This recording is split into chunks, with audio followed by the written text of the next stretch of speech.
Asian Cup match day 4 is over. We got hella goals in the matches today, and we're joined by very recurring guest Albert Kim. Welcome back for your 5th or 6th appearance on Deadball Yes. TV. Yes. Um, I do want to say though, guys, he's got a new channel with he and his buddy that's called Bimbim Ballers. If you want footy content about South Korea and everything outside of that, make sure you check it out. I'll put the link in the description and hit subscribe so you don't miss daily Asian Cup content until the tournament ends in February. Let's go ahead and start with the game that just concluded. Malaysia 0, Jordan 4. And I just want to say, Albert, I told you Jordan were good. I told you these guys are legit. Y'all didn't listen. Y'all didn't want to listen. Hey, I mean, Jack's ball knowledge strikes again. like I knew, so I didn't think they were as bad as like Hong Kong or India. Shout out India, by the way. We'll get into that later. But I didn't think they No, would we put won't. We will not get into India on this video. Absolutely not. That's a up. blackballed word on this video. Well, anyway, back to like the main topic. I mean, listen, I knew they were decent, but I just didn't think they would have put up a 4-piece on Malaysia. I watched the game. I agree with you that Jordan were good in attack and very clinical, but I wonder if it's how bad Malaysia was defensively, especially their right back. He's a naturalized Malaysian, Matthew Davies. I had a hard time believing he's the captain. He was literally the worst player on the pitch by far. I think he's the worst player I've seen at the Asian Cup. You might be right. Like, seriously. He was terrible. He gave away 2 penalties at least. One penalty got called. The other one didn't get called because the Jordan player put it in the net, right? Yeah. Yeah. Couldn't really pass the ball. He was getting beat one-on-one. Yeah, let's get into Malaysia first and kind of what went wrong. So they come out with a back three, and it is just dysfunctional. We knew that Malaysia were going to play offensive ball. We said this in the prediction. I said this when I did the special like Southeast Asian episode of Deadball TV. If Malaysia's going to win games and make it out of this group, it's gonna be in a 3-2 shootout, 4-3 shootout. That's how this team is gonna beat the better Asian teams. Yeah. And when you score 0 goals as Malaysia, that's an L. At the Asian Cup, that's an L. Guaranteed.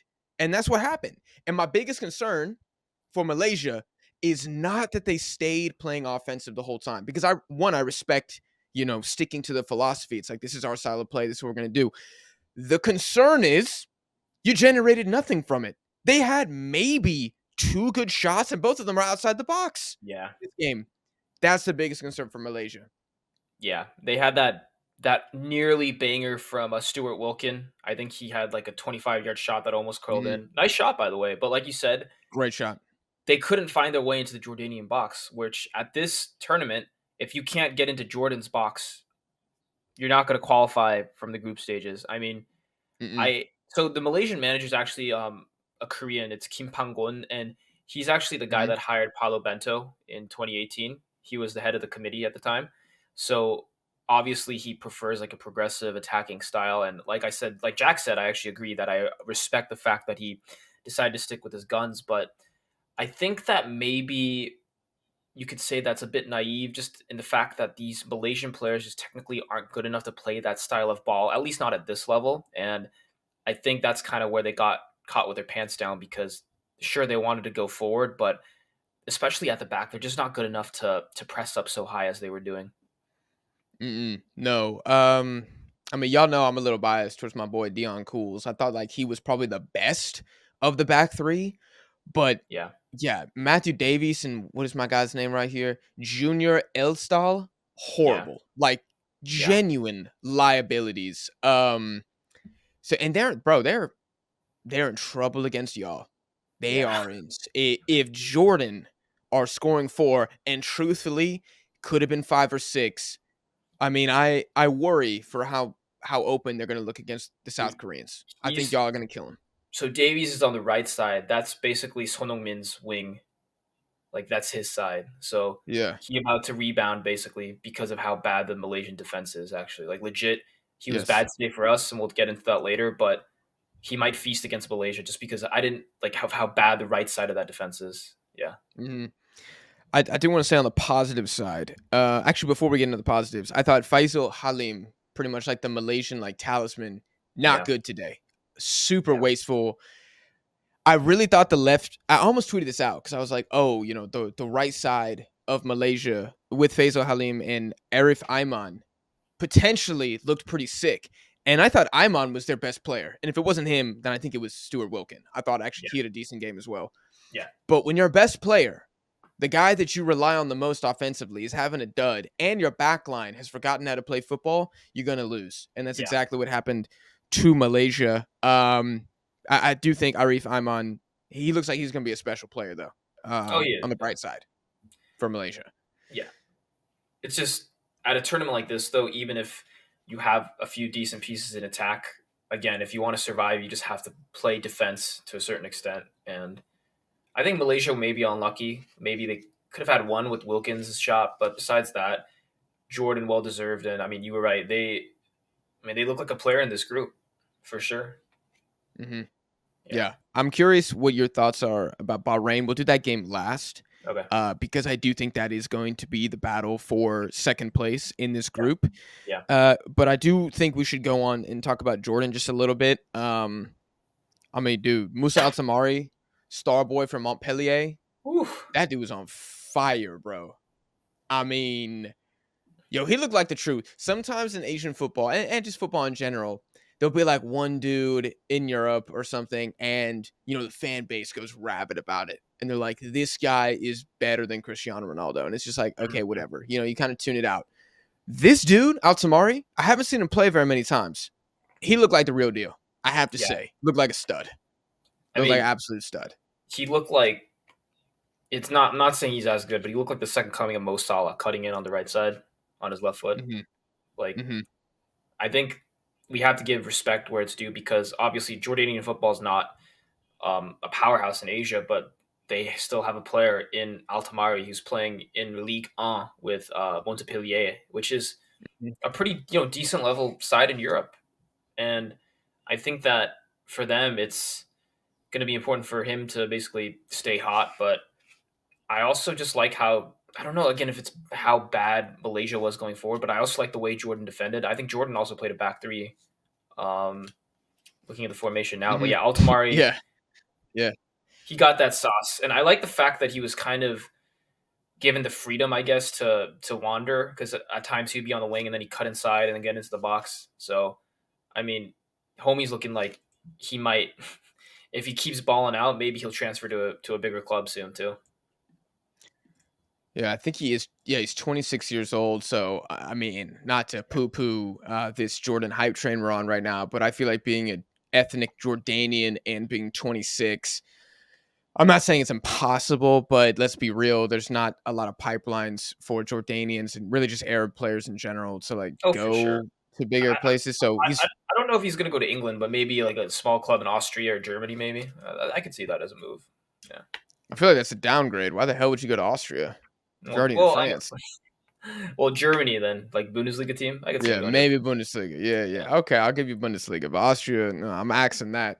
I do want to shout out Al Arab, the center back too, and kind of like going off what you said. The Malaysians, it was very much like they were trying to attack, and the Yeah. Jordanians were just not bothered at all. And this is a team that when we did the preview, you know, Norway scoring 6, Spain's getting 4, Azerbaijan's getting 3, or whatever it may be. It's looking like a leaky defense, and Hmm. so that's where I think everybody needs to keep somewhat of a calm head and be like, yes, Jordan had a good game. Yes, they were solid. They played simple and effective football, but maybe it's possible the flip side, Malaysia were just woeful, which I think both can be true at the same time. I do So want to take it to Iraq, Indonesia. 3-1 victory for the Iraqis. Did a live stream on the channel. If you want to know when the next one is, follow us on Twitter and definitely hit subscribe. Um, I'm going to say, bro, the Iraqi attack, yo, that's special. They got something there. and it worries me as a South Korean because if the brackets play out the way they should, I think we're going to play Iraq in the round of 16. Mm-hmm. Um, they sliced and diced today. I mean, Yeah, I think we all know Iraq is one of those like middle tier Asian teams, but their attack might have looked probably like among the top three teams in terms of fluidity, um, in terms of just team chemistry. They got contributions from pretty much everyone in their attacking third, and correct. we have to give credit too because Malaysia played them tough in the early stages of the match. Or sorry, Indonesia played them tough in the early stages of the match. It wasn't Mhm. as lopsided in the beginning, but Iraq, maintained their composure. But yeah, man, this Iraqi team for sure looks like it can score at least a few goals against bigger teams, including the South Korean defense. Um, yeah, I mean, Indonesia, fair play to them. I liked their first goal. Indonesia's first goal was incredible. Oh Probably my god. one of the prettiest goals I've ever seen in Disgusting. my oh, like just like a video game, like a FIFA goal. But Iraq in terms of like the overall game, oh my god, like up there with Japan in terms of how threatening they look going forward. Mhm. Yeah, definitely shout out to Jakub Sayuri, the Indonesia player who nutmegged the Iraqi center back, puts a great ball across, and it's tapped home by Marcelinho, who I thought, dude, this is hilarious. This is totally side note. This is why football, you cannot believe this stuff. He was voted man of the match, Marcelino for Indonesia, and I'm just like, all right, there are too many Indonesians on this app. If y'all think this was the best footballer on the pitch, you didn't watch, like plain and simple. So that's why when people like, take screenshots of football and they're like, oh, what do you guys have to say about that? Like, no, bro, please watch the game. Just watch the game. Use Fault Mob as a resource, but not the Bible, because I thought that was funny. Even though, Marcelino, he does get the goal. I thought he was okay, but overall, Indonesia looked like a very young national team, and that's exactly Yeah, what they are. I like yeah, Shin Tae-yong. I think he's a good manager. I said it on the stream. Even if they finish dead last, 0 points in this Asian Cup, you cannot sack this man because what are they supposed to do? They're the youngest team, and they have Iraq and Japan, and then the weakest team is a rival in Vietnam. yeah. So it's just, bro, it's tough. It was a big ask the entire time from Indonesia. I do like how they played. I think it was encouraging, but I'm gonna say, dude, I'm gonna say their fullbacks especially beaten every time. They could not mark anybody one on Yeah. one. Bayesh and Jasim just slicing through them, like you Yeah. said. I mean that's where all of most of Iraq's offense was coming from, was from the flanks, right? So like you said, Hmm. just the fullbacks kept getting cooked. And then at that point, the three center backs in the middle for Indonesia were basically helpless. Um, Also didn't help, I think, that the Iraqis like physically are a lot more intimidating than the Indonesians. Um, Indonesia definitely Hmm. one of the smaller teams in the tournament, I think, as well.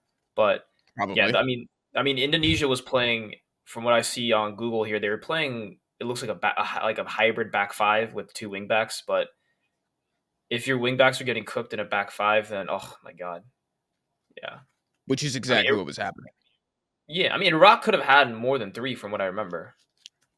Yeah, Oh, oh yeah. I mean, the Indonesian keeper actually I thought had a decent game. yeah. Um, Bayesh, bro, from Iraq. I mean, Oh how many times did this man get fouled? It must have been 8. They were just hacking him down. They could not yeah, stop him. It yeah. was crazy. Um, so I was very happy because like I like the Iraqi national team. I want them to do well. I like Indonesia as well. It kind of sucks that they have to face each other here. But I think in the prediction, I thought it was going to be Vietnam 2, Indonesia 2. I thought they were going to draw. Mm, I'm going to give my prediction, and then I want you to give your updated prediction now for that game. okay. Oh my god, I don't know if Indonesia can stop anybody Yeah. like at all. They'll probably So I score kind one. of think They'll I score, think they'll but score one. yeah.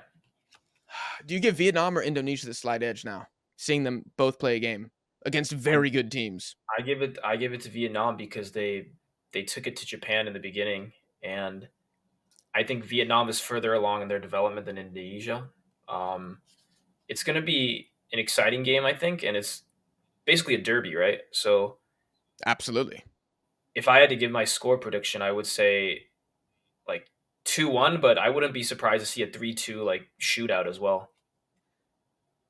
Bro, it could be a 4-3. I don't know if these teams can Yeah. stop each other. Yeah, I mean, Like yeah, because neither one of them can defend, but they can play like going forward. Like Vietnam number 15. Oh, that kick and ball. Dean Bach. Yeah. Yeah, I saw the first part of Stud. the Japan game. Oh, Oh it. my god. But I think also there's a potential for this game to get nasty too. But It yeah, it's gonna be at least 3 goals, I think, at least on the Hmm. downside. Yeah. Yeah, Hmm. Yeah. I would say 3-2 to Vietnam. Yeah, with just trading goals back and forth. Yeah. Okay. I like that score line. Yeah. I like that score line. I think it's weird because different opponents, of course, but I thought that the Indonesian midfield looked more capable than Vietnam's midfield, especially offensively. That's fair. Um, I forgot their names. I'm still kind of learning the Indonesian lineup here. Jenner Hubner and and Jenner. Huber. Yeah. Yeah. Yeah, I felt like they were doing some stuff. They looked better going Well, forward. Now they're Strike, technically the better young kid from players because Indonesia. yeah, Yeah, Hubner plays for Wolves. He's technically part Dutch, so he grew up in the Netherlands, and Jenner, I believe, is also European. He plays for Utrecht, which is also in the Netherlands. So they're two Dutch boys. So obviously they're going to be technically more skilled than whatever Vietnam has in midfield. So is Utrecht is that Belgium? no, Utrecht is in the Eredivisie. I'm thinking In of Dutch. Anderlecht. I'm thinking Yeah, Anderlecht. My yeah, bad. My bad. close, close. Um, yeah, same thing. Yeah, no, I just feel like they looked a little more competent than the Vietnamese midfield, which kind of looked like press machines, but Mm, lacking that technical ability. So I yes, think the match is going to be fascinating. Vietnam were like kamikaze pressing Japan, Yeah, ironically. Yeah, they were. They were. But I mean, I would say they completely gassed out. that's why they gave up all the goals they did. Yeah. I think towards the end. Yeah, Yeah. They had nothing like come the 60th minute. yeah. And I know this is about the games today, but just to play devil's advocate, are we giving the Vietnamese too much credit for what they did against Japan? Because if you think I about it, they scored 2 goals. Both are arguably Zion Suzuki errors. yeah. They Set didn't do pieces. much outside of that. Are They we giving didn't them too score. much credit? Yeah, you might be right because they didn't score from open play once. I think you mentioned in an earlier video that Suzuki is at fault for the second goal for the weak parry into traffic. Completely. Um, and then the first Vietnam goal was pretty much a fluke because he doesn't mean to head it that way. Um, It was like a worldy header. Yeah. but the thing is, they came out so aggressively. So I think in a microcosm, it's still what Vietnam is, as in shaky defensively, not the most technically skilled in midfield, but pressing merchants that are going to score a goal or two, but probably tire out towards the end of the game. But against Mhm. a less quality Indonesian side, it could work out in their favor. Against Iraq, that's another question. That's going to be a great game as well. Honestly, every game in this group, banger. Like Yeah, all of them. Maybe Japan, Indonesia is like the one I'm least interested in, but that could be a everything else. smackdown. That's probably going to be a smackdown, or at least a comfortable win. I just think Moriyasu, my prediction for that is he's just going to play a heavily rotated squad. Because I think So, they'll have 6 points by then. who would you put money on right now to win Vietnam Iraq? What would be your score prediction? Because that's the last game, isn't Mm, it? Is that the last I game? would For them? say, yes. I would say, dude, I might go damn same score. I might go 3-1 Iraq because I'm 3-1 predicting Iraq. Vietnam will have to go for it. Yeah. Hmm. Hmm. My prediction will change. The scoreline will change depending on how Indonesia Vietnam. Yeah. If Vietnam wins, then I think Iraq might win 2-1, Mm. 1-0. Yeah. If they draw, then I think Iraq win like 3-1 because Mm. Vietnam will have to go for it. Right.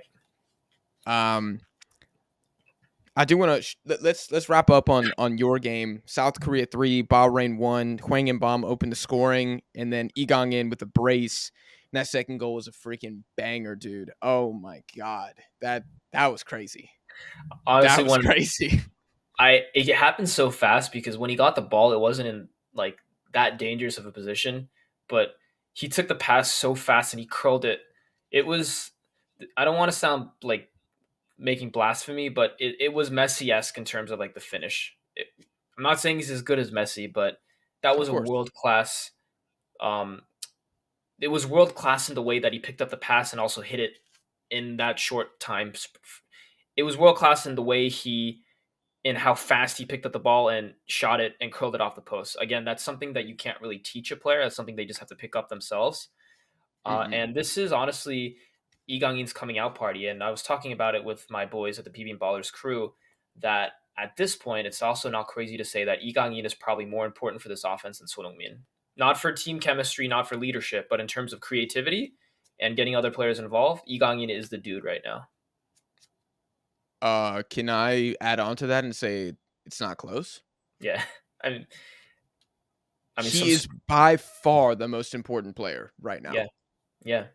I mean, it's like a basketball analogy, but it's like Kang-In is the point guard and Son Heung-min is maybe the Yes. center that you feed in the paint. But without the point guard bringing the ball up the court, you can't really do shit without him Yeah. because he can't get it up to the center. Yeah.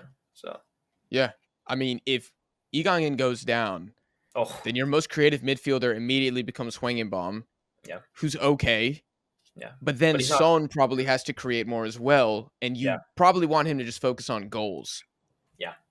So the whole dynamic of South Korea changes if Egon goes down. I said on the stream, bro, this might be out of pocket. I said at the end of the day, he could be the MVP of this tournament.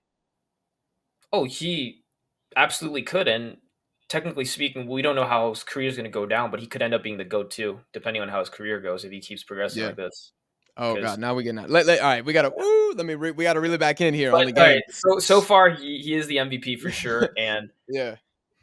looking at the other teams in the group and how they played, Kang-In is going to pick apart that Malaysian defense. Yes. Yes. Yes. Now all of a sudden the big challenge looks like Jordan. But I mean, Yeah. if you guys put 3 past them, then going back to what we said at the first segment, then all of a sudden that result looks like Malaysia were just trash as opposed to Yeah. like Jordan were good. But I back the Jordanians. But to keep it on Bahrain, what was your analysis of them? Did they surprise you? Did they look better offensively than you thought? Did they look worse defensively? Like, let me S- know. What'd you So see? in the initial stages of the game, the Bahrainians actually did impress me. They played very tightly, played basically 11 guys behind the ball, didn't allow for any space in the box. They essentially sucked Cho Kyu-song, our striker, out of the game. They were physical. They were in our faces. And I think the reason they kind of collapsed was towards the latter part of the game in the second half when I noticed they started getting a lot more fatigued, the Bahrainians did. And for those who don't know, it was a pretty hot day over in the stadium today that they were playing in. Players were sweating pretty hard. The sun was out. So I think that the Bahrainians just got exhausted towards the end. And by around like the 50th, 60th minute, that's when Kang-In went off. And that's literally when I noticed the Bahrainian players starting to get worn down and get tired of chasing the ball because we kept pinning the ball around their end of the field. So I was impressed, but I don't know if the Bahrainians have the stamina to play that style of ball or at least not concede many goals. I will say I was impressed by number 8 on Bahrain. I think he was probably their brightest attacking player going forward. I think his name is Is that what's his name? Marshoon? Marhoun. Yeah, Mohammed Marhoun. Marhoon, yeah. Yeah. Spark plug type guy, underrated skill. Bahrainians got some sauce, but it wasn't enough for me to say, okay, I think they're gonna be a second place team, maybe the third place team, because of how bad Malaysia were. But it was to be expected. Again, these Asian Cup games are cagey, but I just don't think they have the Mhm. stamina to do much of anything in this tournament. How would you rate Korea's performance? Like, give me a letter grade for how you I guys think played. so. Lee In is part of the team, but without him today, honestly, it could have been a draw in my opinion. Okay. Just the lack of creativity without him. I'll give it a solid B plus. You win 3-1. That's always a good day. We had solid contributions across the pitch. I think Lee Hung out wide, despite fumbling a few balls, is pretty good. Park Young-woo in the middle of the field, despite the fact that neither of us rate him, still somewhat did his job. He didn't make any huge mistakes. Kim Min-jae was his usual like good self.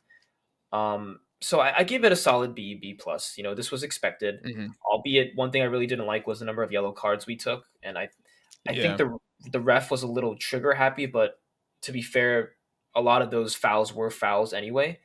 Um, it's an opening game, so I give it a B plus, but I want to see progression um, and less fouling against Malaysia and Jordan. So it's just good, but I expect better.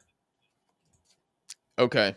Yeah, no, it's funny what you said about Youngwoo Park. I feel like against a Bahrain, a Jordan, a Malaysia, Yeah, I don't know if he'll get exposed against that quality. yeah. But like for example, if he goes against the Australians, like Uh, Jackson Irvine, Keanu Bacchus, or Rashid and Alamari from Iraq, like that, I think he's gonna have a rough day. yeah. I really do. Um, what break down Sung Hyun Min's performance against Bahrain a little bit because people in the chat during the live stream were saying he wasn't very good. And I think did you say it earlier or off camera that he didn't have a good game?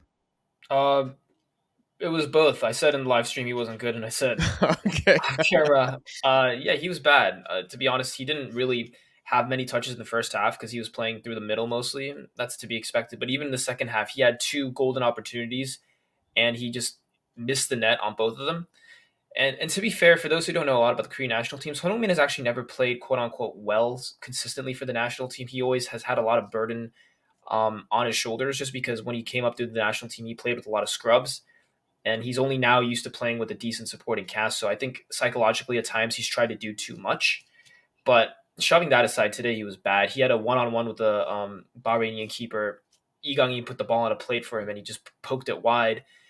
I don't know if it's whether it's jet lagged fatigue from all the minutes he's been playing over in Europe, but he wasn't good at all. He picked up a yellow card for diving towards the end of the game as well.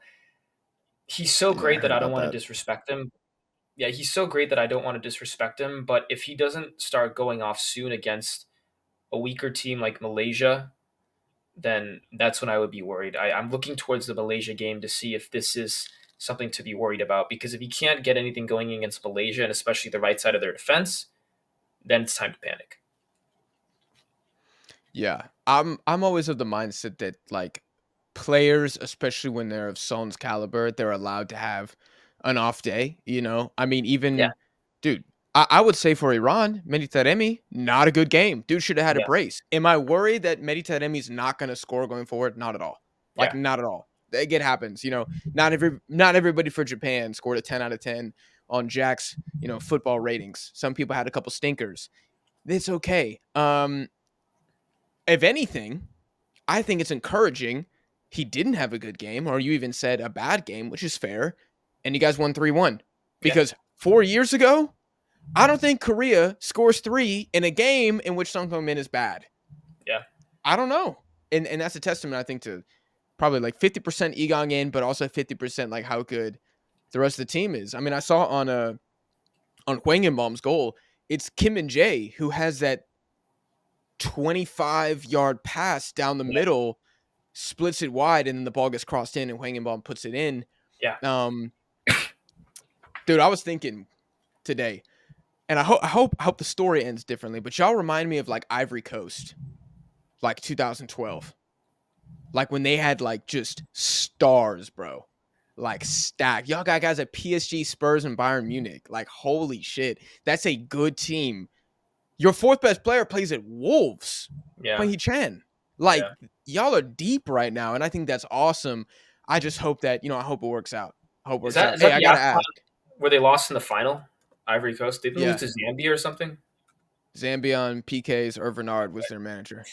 Yeah, yeah. What were you gonna ask? How my boy Kim Young Gwan do when he came on He looked good. I think Kim Min Jae came out with a slight knock on his right leg. Not sure every yet, but game? he let every game. He looked like he picked something up. So he came off, I think, around like the 70 plus mark. Youngwon came in on the left side as usual and stabilized. Veteran, wily leader. Didn't stand out too much, but Bahrain didn't get much going down on his side of the field. And I think that I don't know if Clemson's going to do it, but Kim Young Won should be playing more. I don't know why he's been phased out so quickly. He is 33, but yeah, I just don't trust Chung Sung Yeon on the right side of that defense. Hmm. And I think if it was me, what I would do is okay, maybe play Kim Min Jae and Chung Sung Young together, but around the 60-minute mark, you put in Kim Young Gwon for Chung Sung Yeon and pair him together with Kim Min Jae towards the latter parts of the game. But yeah, he looked like his old wily self. Didn't look like he had lost a step at all. But again, it was limited minutes, but As long Hmm. as he gets some minutes, I'll be happy. But he for sure should be one of the subs off the bench in this tournament. So you're against the idea back three: Kim Min Jae, Kim Young Gwon, Kim Ji Soo. No, You're against that idea. I'm against terrorist football. I'm against Thomas Tuchel and Diego Simeone's playbook. Hey, Diego. Hey, careful, careful now. Have you watched it? Let's go. We play some very offensive ball. I mean, yeah, they create offense through initial terrorism. I'll say that initially, Do you and want to then win the? Do you want to win the Asian Cup or not, Albert? Do you that's want to true. win? I mean, listen, Jack's Hire not wrong Diego in that Simeone. our fullbacks are the weak link. So if we had time, then playing three center backs and the wing backs would be a way to protect the wide players. But it's just we haven't ever played a back three since like I don't know. It's been ages since like the 2018 World Cup cycle, maybe. But maybe it's something Clinton's going to work on against in the third group stage game if we have 6 points. But I don't know. I just the idea of sacrificing a attacking player for an extra center back always just sits wrong with me. Even though I want to win the Asian Cup, but yeah, maybe I'm stubborn. Definitely stubborn. How do you Yeah, pronounce your left back's name? Is it Ikiji? Iki Che. Yeah, J. Che. Yeah, weird What happened to spelling. my man? He got pulled at 52nd. Was he having a stinker? Yeah, he was. He got Mm, booked early on, and then he made a few more fouls that honestly could have been a second yellow, but the ref didn't send him off. He struggled today because I think Klinsmann told him not to bomb forward. He usually bombs forward on the left side, but for most of the game okay. today, he was just staying out wide, but not really pushing up. So he kind of got lost in the flow of the game. But Mm, I mean, he wasn't good, and he looked like the same player that we've always known. Just my problem with this is he's not a very good runner. In that, if someone lobs a ball over the top, he's really poor recovery speed, and that's a problem, especially if you're playing out wide. Um, he got taken off, like you said, at the 50-minute mark for Kim Tae-hwan, who's a right back, and then we moved Seo Ryung-woo to the left side. And when we did that, the defense looked a lot more stable than what it did with Yi Gi-jin there. mm, So mm.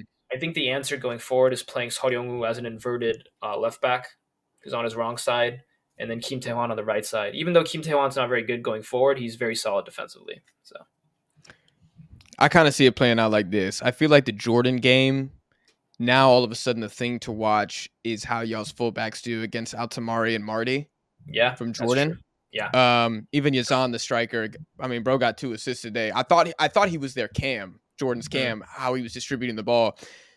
And that's going to kind of be a test run for if the bracket, of course, plays out how we think it's going to for the Iraq game, because Iraq's wingers are beast mode. And that is a concern. That's got to yeah. be the concern for Korea right now. Yeah, for sure. The Jordan game, which is the next game, is going to be a litmus test on how leaky our fullbacks are. To be honest, what I saw from Iraq, I don't know if it should, if I'm being too scared about what I saw, but they were so fluid in attack Hmm. that it does worry me what's going to happen when we go up against them if the brackets work out the way they should. Because we played them in a warm up friendly before the tournament and we won 1-0. But to be honest, those games don't really mean much to me. So It was all B players, too, from what I saw. yeah, I was. So, dude, the Iraqis, I picked them as my dark horse before the tournament. They could absolutely make some noise, and yeah, Hmm. I mean, they look good against Indonesia. That the first like 20 minutes of that game against Indonesia was probably like some of the most exciting football we've seen in a long time. Yeah, Yeah. Yeah. It was Indonesia, though, and we do need to keep that in mind at all yeah, times. They were yeah. playing 20-year-olds. That's true. So we'll see how they do in the next game, which is Japan Let me see. I or is think Japan so. last? No, no, no, no, no. I think it's Vietnam next. Am I wrong? Iraq is playing Japan next Okay, so we'll on see how they Friday. look in that game. That's going to Ooh, be man. yeah. Oh God, it's gonna be at 5:30. I already know we're gonna have to get up early again and do a live stream. Lucky Jesus baby. Christ. I think we're gonna go ahead and end it there, though. Albert, are you guys doing a live stream for the next Korea game? Yeah, well, the second group stage game is going to be against Jordan on Saturday, 6:30 a.m. East Coast time. We'll have a live stream up there. I'll be there, so please make sure to join and follow us, man. We're gonna do all things Korean football, but I'll also cover other Asian teams and other European teams because we got a lot of summer football coming up this year, guys. So we got the Euros in the Mhm. summer, so it's gonna be great. Mm-hmm.